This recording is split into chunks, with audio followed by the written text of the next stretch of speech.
warahmatullahi wabarakatuh. Kita bicara lagi mengenai G30S jilid 2. Test case-nya, test the water-nya apa? Perlakuan tidak adil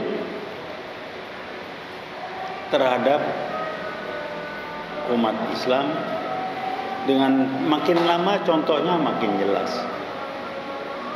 Kasus apa yang kita angkat? Kasus Gus Nur.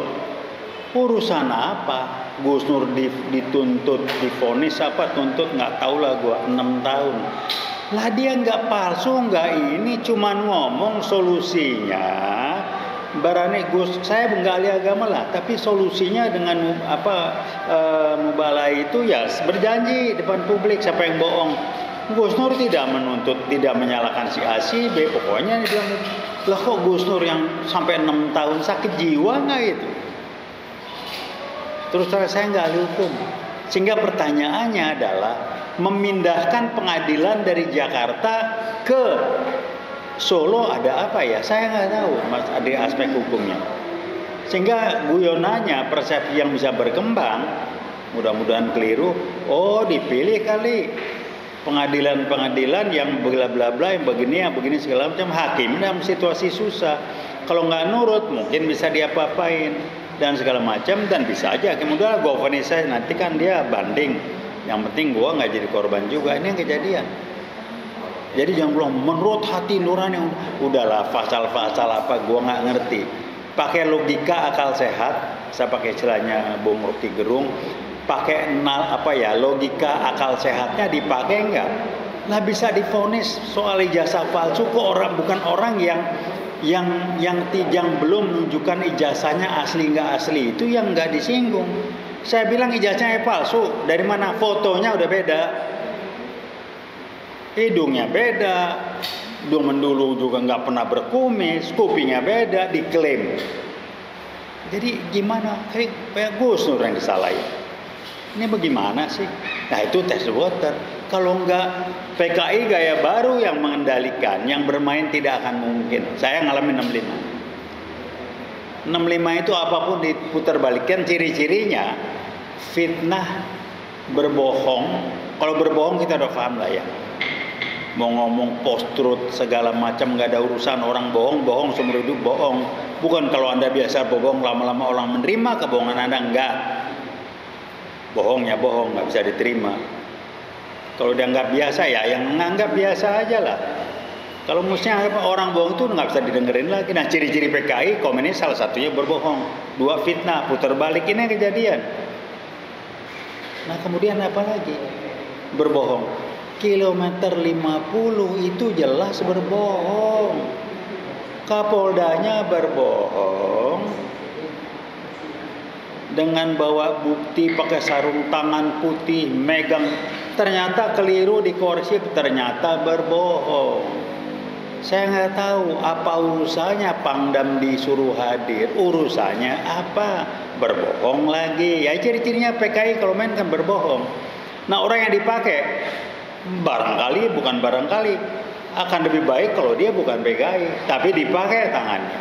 Bahkan ulama pun dipakai kan. Muncul dengan istilah Islam Nusantara, itu kan pecah belah umat Islam aja. TNI dipecah belah, diperlemah segala macam. Jadi fahamilah yang begini-begini. Ini bukan sederhana masalahnya. Kemudian apa lagi? Mau sampai kapan kasus ijazah palsu? Saya tahu persis. Hakimnya bingung, vonis apa, diulurin udah begitu panjang, tinggal manggil kok, mana itu ijazahnya tunjukin. Kalau emang nggak palsu gini, selesai kan? Dipanggil nggak? Kan gampang. Kalau presiden tidak bisa hadir, bukan presiden Pak Jokowi tidak bisa hadir, ya dia sebagai presiden bisa nunjuk ini bahwa ijazahnya nggak ada. Tapi yang tersebar di medsos, foto di ijazah yang namanya Pak Jokowi itu bukan, udah bohong lah ya. Nah kalau itu kena kan berentet, kok KPU-nya mendiamkan, panjang ya kan. Jadi kalau udah ijazah palsu nggak heran muncul kilometer 50, berbohong juga, fitnah juga, putar balik omongan juga. Orang yang jadi korban difitnah, kan sama ciri-cirinya. Sambo begitu, korban difitnah jadi yang salah, kilometer 50 difitnah, pakai senjata, tembak menembak. Jadi udah bullshit semua lah. Itu ciri-ciri PKI zaman gaya baru.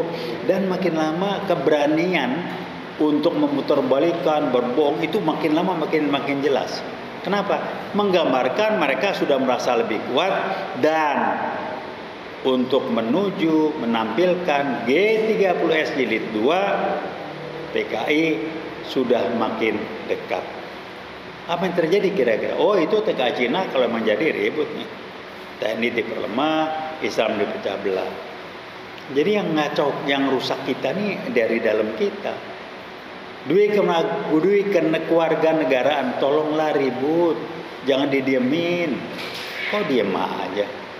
Kan lempar isu dulu di medsos. Ribut nggak? Kalau nggak ribut, diproses. Kalau ribut berhenti. Terus mau sampai kapan kita begini terus? Ya nunggu aja G30S jilid 2 meledak, baru kita muncul. Itu yang saya ingatkan pada teman-teman. Ada catatan lagi yang lain. Apa test case? Tadi kan saya mengatakan nembakin MUI, test case. Supaya nggak bisa diusut, pelakunya nggak hujan nggak angin, katanya meninggal. Diapain? Ya, tak jelas lah kalau orang Medan bilang. Kemudian apa lagi? Kemkes, wah hebat ini Kemkes nih. Mengeluarkan izin asing boleh, judulnya asing boleh buka rumah sakit dan dokter asing boleh praktek walaupun nggak bisa bahasa Indonesia misalkan. Ya asing itu namanya, isinya dari RRC sana. Apa bukan arahnya mulai invasi? Nah, sekarang saya baca di medsos, tenaga kesehatan, dokter mulai demo-demo segala macam, nggak akan digubris. Jadi arahnya kira-kira menuju ke arah ke sana dengan cara yaitu membuka pintu untuk invasi dengan menggunakan strategi kudeta konstitusional. Undang-undang kesehatan mengizinkan secara konstitusi dikudeta. Cina REC boleh masuk di sini. Dokter-dokter REC boleh praktek di sini. Kudeta, kenapa? Undang-undang melindungi. Apalagi nanti banyak lagi. Nah, puncaknya sama dengan atau setara dengan Kepres 17 tahun 2022 adalah dui kewarganegaraan.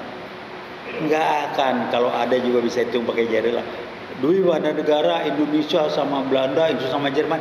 Yang paling banyak nanti lihat Indonesia sama RRC. Emang itu arahnya ke sana. Jadi republik ini bakal dikerjain dan kita diam aja. Kenapa? Ya ijazah palsu aja nggak kelar-kelar bagaimana?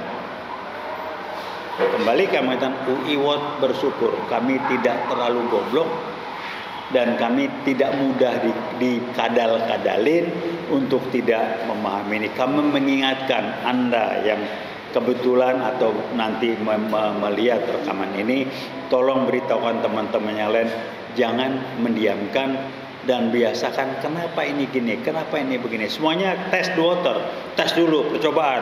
Ribut nggak? Kalau nggak ribut jalan terus. Alihkan ke yang lebih strategis.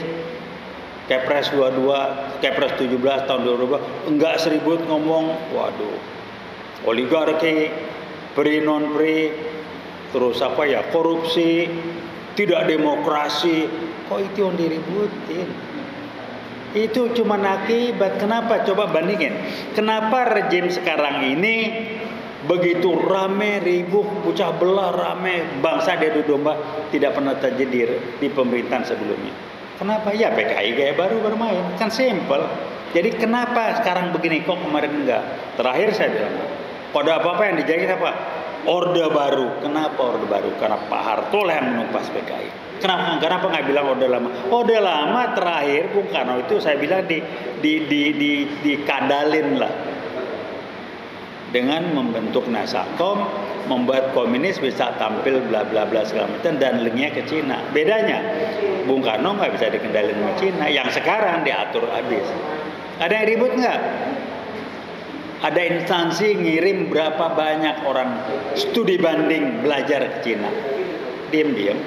Ada salah satu partai ngirim orangnya banyak ke sana, diam-diam. RRC membuka beasiswa ke Cina. Semuanya jawabannya, wah Cina hebat ya, Cina maju ya, Islam berkembang, nggak dilarang. Alah semuanya. Itu bagian dari kampanye PKI Gaya Baru supaya kalau kita dekat Cina, kita jadi nurut karena Cina hebat. Mek, tolong diingat. Tiap bangsa pernah punya masa jaya. Kita pernah jaya dulu. Kenapa? Karena punya pemimpin bangsa yang bagus. Tuhan tidak pernah menciptakan manusia ras yang satu, etnis yang satu lebih hebat dari ras atau etnis yang lain. Jadi hebat nggak hebat bangsa kita tergantung siapa pemimpin. Ada nggak pemimpin bangsa ini? Yang Bung Karno kita disegani, jangan Pak Harto lebih lagi disegani.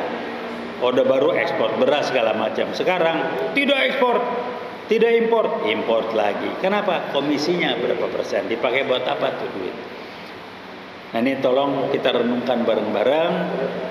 Beritahu teman-teman yang lain. Kalau ada yang nggak jelas mau diskusi hubungi, saya siap jelaskan segala macam. Kembali kami ucapkan terima kasih.